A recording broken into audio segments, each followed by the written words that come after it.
Hard though it is to believe, it's been an entire year since we've gathered for worship at Alamance Presbyterian Church. We've missed so many important and holy moments like our Easter services and Pentecost, big meeting and Christmas Eve, from the voices of our children to the vibrant leadership of our youth group.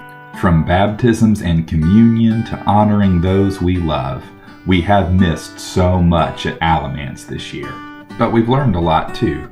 We've learned how to do ministry in new ways we'd never thought of before, and we've held together through this year. And the best news of all, now worship is back at Alamance, and we're going to tell you a little bit about how we're coming back together.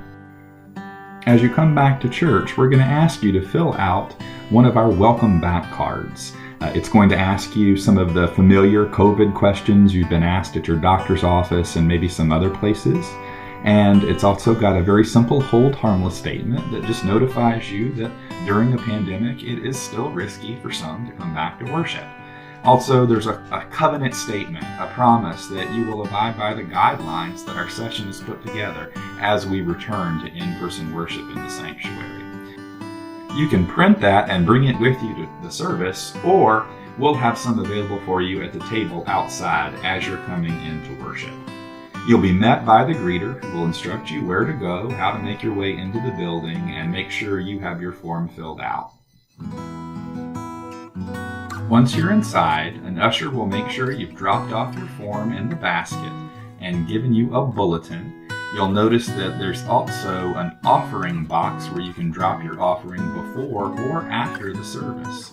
The usher will lead you to your seats.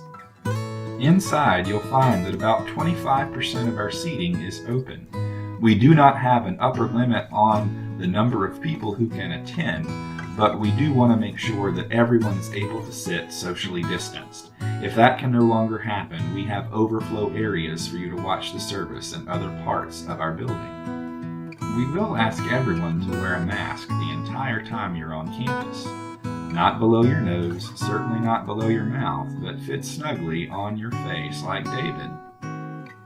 Because not everyone has been vaccinated yet, we're going to ask you to keep your distance from the stage and other people around you, especially during our moment for greeting.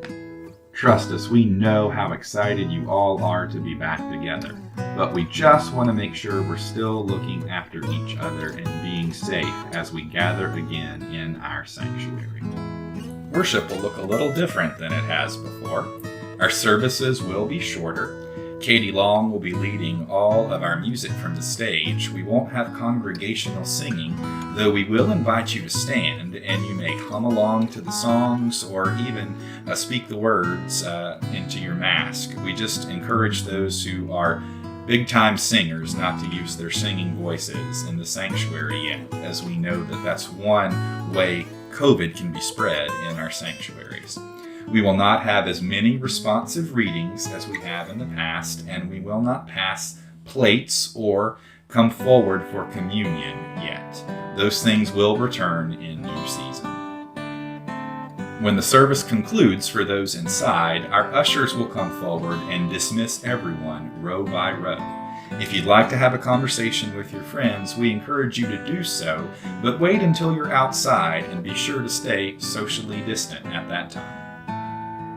We've invested in some new cleaning equipment for our whole building, including the sprayer that Darren Hadley is showing us here, and we'll be using that on the pews in the sanctuary to disinfect and clean between each of our gatherings.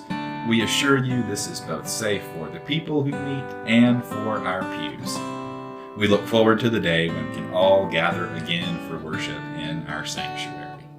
Until then, just know that we miss you and we love you and we can't wait for you to come back. Welcome back.